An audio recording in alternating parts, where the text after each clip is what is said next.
Hello, my friends. Welcome to the channel. I am Nicole and I do live here in India. And today I'm with my one and only special friend. You know her, Laurence. And she is here today with me to help me give a reaction to a Sadhguru video, which is the movement that united 4.1 billion people. Do you have any idea what that movement could be? None? Me either. I see it says climate impact. That might be a little bit of a teaser, but we don't watch these videos before, so we have no idea what we're about to watch. Let's go ahead and get started. We both really enjoy watching Sadhguru.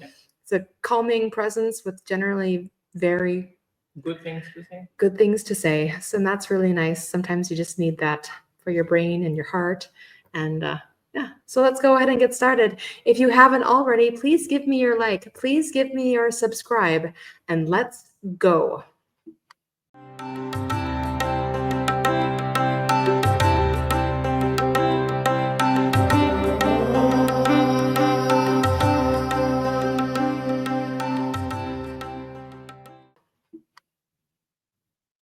The effects of climate change have been hard to miss. Record heat, wildfires, and warming oceans.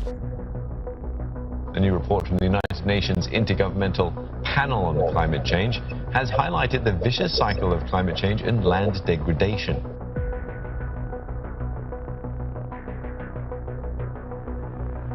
We are talking about climate change, carbon emissions, and global warming and various other aspects, but we are not addressing soil. Soil and climate is a unit. It's not separate. Soil properties, land use, and climate.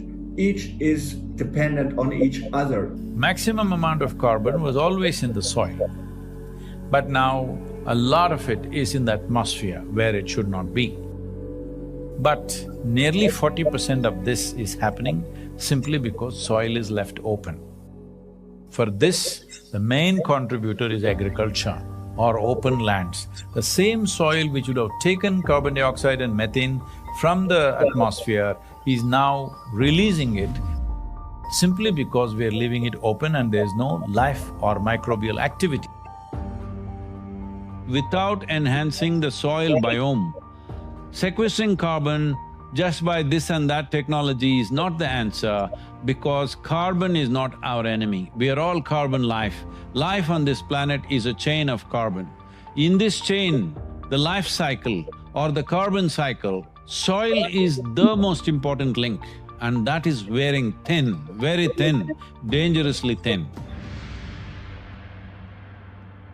You've heard of dinosaurs going extinct, dodos going extinct, but what we are facing now is soil extinction. Every responsible scientist in the world and the UN agencies are clearly saying we have only 80 to 100 harvests left. That means approximately 45 to 50 years of agricultural soil left on the planet. Have you heard that? Yeah, I haven't. That's disturbing. that is disturbing. I had no idea.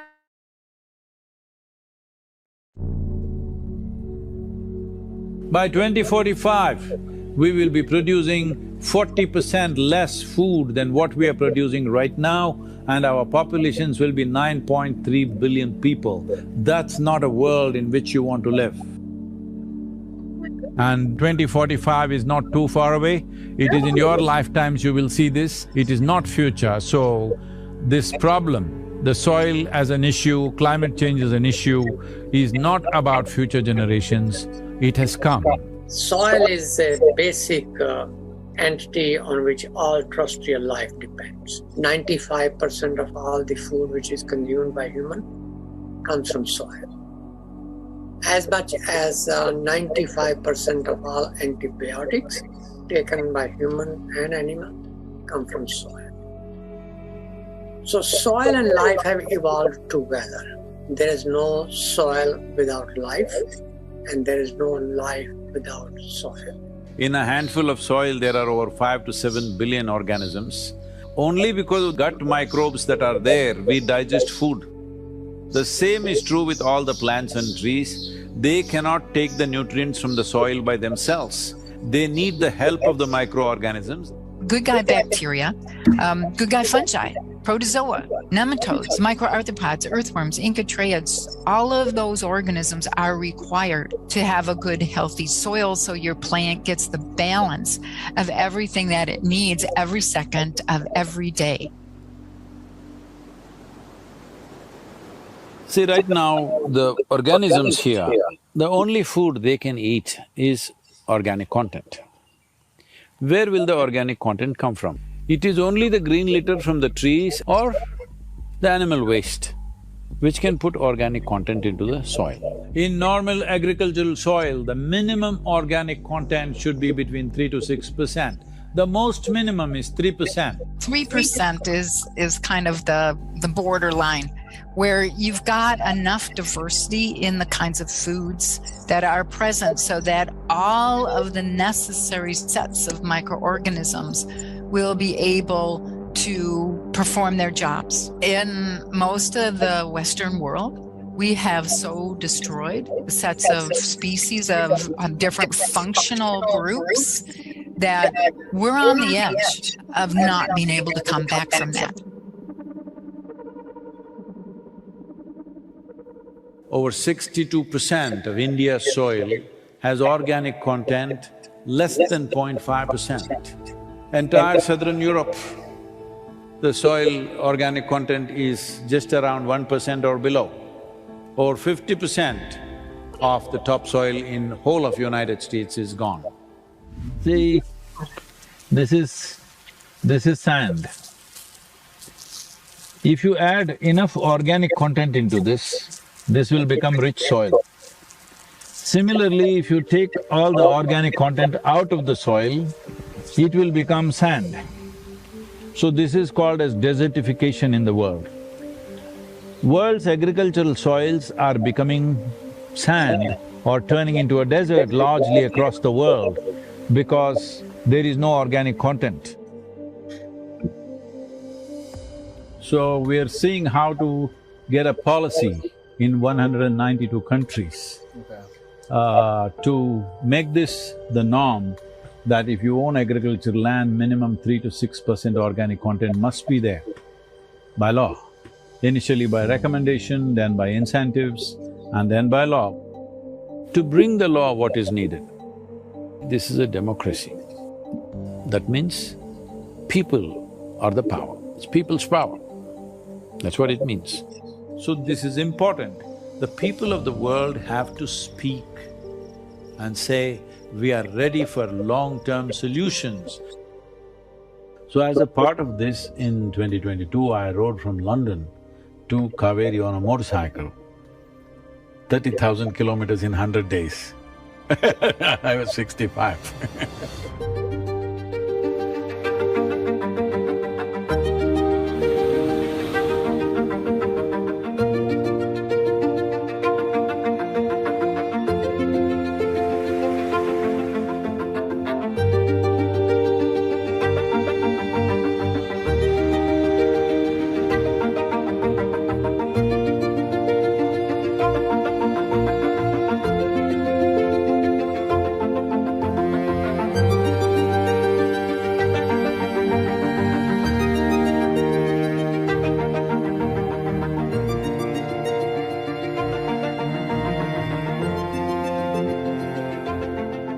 As for the Muslim World League, we are completely ready to help you.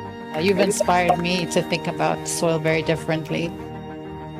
You honor the people of this country. I want to thank you very much. सदगुरु जी ने यात्रा की, अपने आप में बहुत बड़ा काम किया है।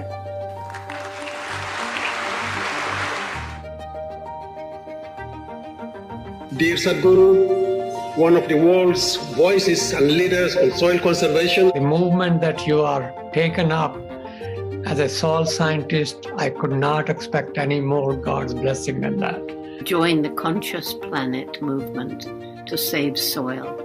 Save soil. Let us make it happen. Save soil. Let's make it happen. I don't want this COP15 to end as one more convention with more paper and more paper. This must end with concrete action, and action in such a way that it's implementable.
Now, Yogi Sadhguru, the founder of the Save Soil movement, spoke at COP28.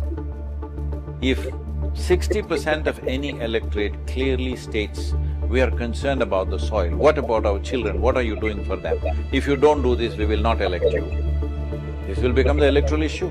Once it's the electoral issue, it's action. He has the magic. The celebration happened, the attention is moved towards soil, that's a big celebration for us. It's not that suddenly we thought of Save Soil movement. I've been campaigning for soil regeneration for over 30 years now.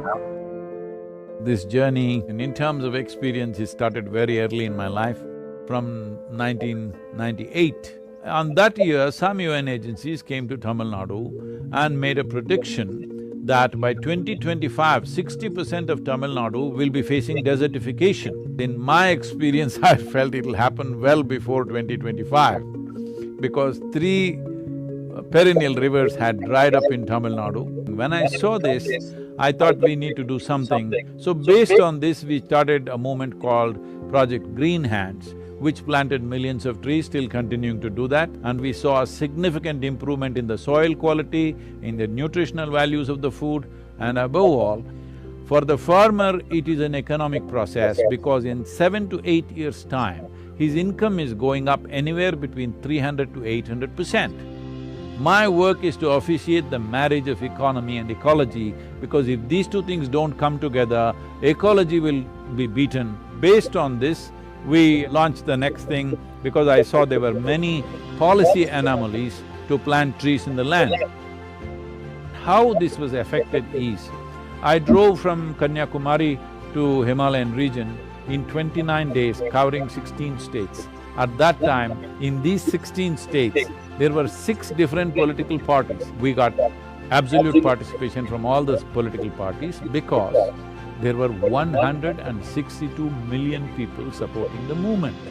We must understand, in a democracy, there is only one currency, that is the numbers, the people.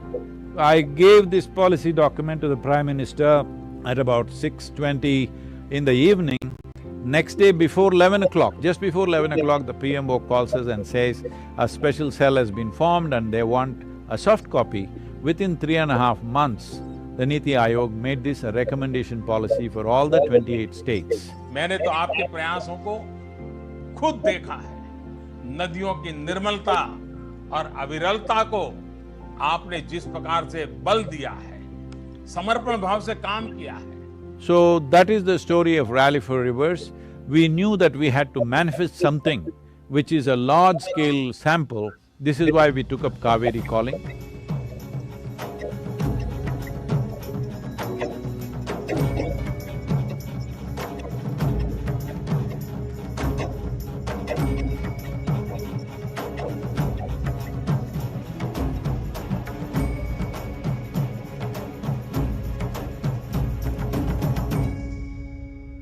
Kaveri Calling is not just a tree plantation program, it's much more than that. It's unique because together with other Save Soil initiatives, it offers end-to-end support to farmers.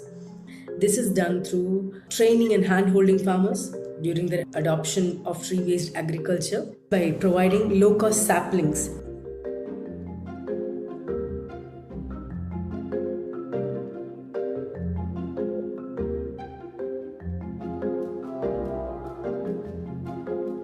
Guidance and support during the gestation period and connecting them to merchants who will buy it at fair price. UNCCD, looking at the success of Kaveri Calling, is right now projecting Kaveri Calling as an ideal project in tropical world. Kaveri Calling could also be a large-scale project that helps improve the living conditions of the most vulnerable populations while rehabilitating the land that sustains all of us. To me, you are the incarnation of the Sustainable Development Goals, so thank you so much.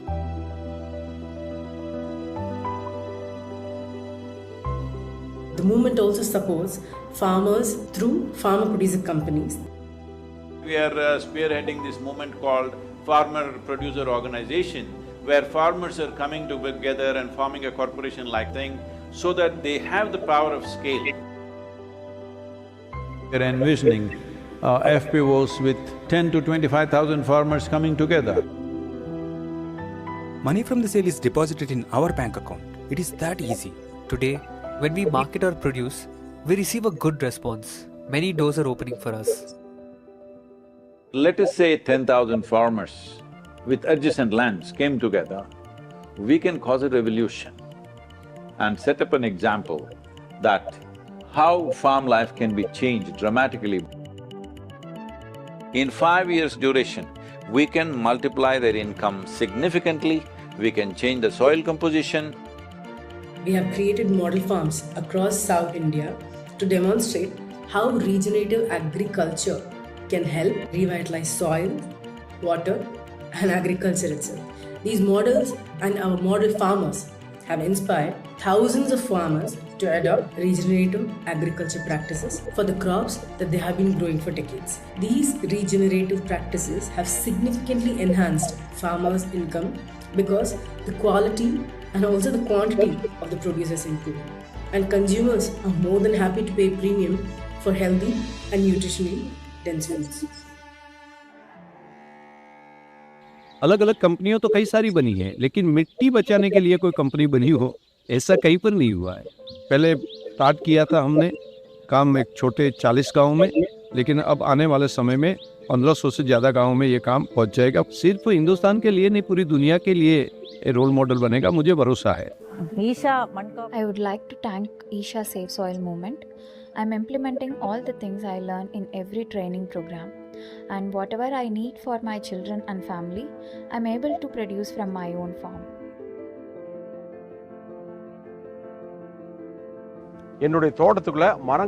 I have introduced trees into my farm. Now my farm has trees along with cash crops.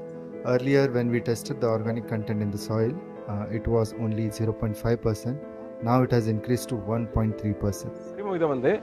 1.30 As the organic content of the soil increased, the quantity of the coconuts in the coconut trees also increased. The weight of the coconuts also increased. Farming has become lucrative for us. We are also getting additional income through the multi-cropping method.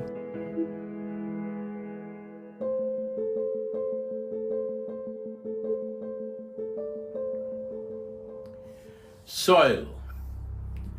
In the roots, there is a stalk. In the stalk, there is branch. In the branch, leaves, bud, flower and fruit, all rooted in the soil. It's my wish and my blessing that every one of us should commit to turn this around and offer this to the next generation of people, a fertile and rich soil for them to live upon, because the very body that we carry is the soil that we walk upon. How rich the soil is, that's how rich this life will be. That is how strong this life will be. And above all, it's about the unborn child that is the future, because right now we are using up the soil of the unborn child. If we all come together in the decisions and actions we take as nations, we can ensure that the policies we define are for the benefit of everyone and not against anyone. Let us make this happen, that in this generation, before we depart, we will leave a rich soil for future generations to live their lives well with all the richness possible.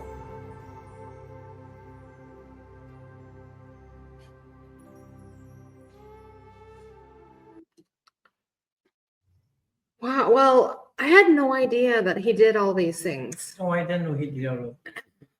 I know that behind. They're in a soup, my friend. We are in a soup, like globally. And it's not like that we're in a soup, like our kids are in soup. Yeah, more than us. And I mean, it's disturbing.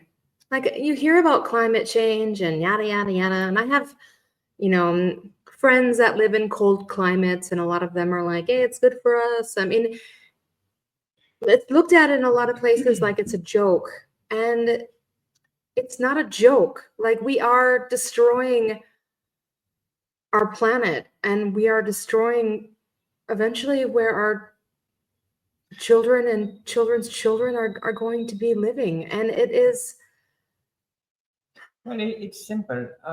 It was explained beautifully by marinologist or something, someone who said, because we're talking about those reducing and being under the 2 degrees global warming, right? And he said, your body temperature is between 36 and 37. When you're at 39, what happens to you? You can't function, right? It's the same thing with the planet. Everything which, if you increase it by 2 degrees, everything functions differently. 2 degrees doesn't seem like that much, but it really is. When you bring it back to your body, affects the winds, the oceans, everything. And how you have temperature. Of course, things are dying, and yeah, you with a long-term temperature will end up dying. We'll end up it's the dying. same thing with the planet. It's really disturbing, and it feels hopeless in a way. Like, what can one person do? But I'm going to go to the savesoil.org, and I'm going to see what I can do. And if it's donations or if it's helping to plant trees, I really feel like this is something I need to do, because I have kids, and I'm really worried for them right now. It's planting trees, giving your food waste for composting, so that it goes back into the soil. It's all the little things. Yeah. I did composting for a couple of years, and I stopped. Yeah, because if you do composting for yourself, there is a point where you have way too much to put in your garden, in your plants, and all of that. But if you find someone who's willing to take your composting, then you can give it, and it goes back to the earth. I think I need to start that back up as well. I think we all need to do more and to be better. And this is a great video to showcase that. And we're so lucky that we have someone like Sadhguru that is willing to stand up for it and to bring us together and to make a call to action. We need to hear it, and we need to start listening. And like I said, it's also the people who are voting. Because if you... It's you, and it's... Yeah, if you say, I can vote for you because you're not doing enough for the soil, then suddenly... people might do it. Yeah. That's why everybody counts. I think everybody counts, and it's a call to action, and it's something we really need to listen to and start taking up and doing more for. So what a great video. I'm so happy that he's there to make this call. And I'm going to go to savesoil.org, and I'm going to see what I can do. I hope you do too. If you like this content, please give a like. Please give a subscribe. If you want to see something else or have a suggestion, please put it in the comments. I'd love to hear from you. This is our reaction. Anything else, Laurence? No. As always, we love you, and bye-bye. Bye.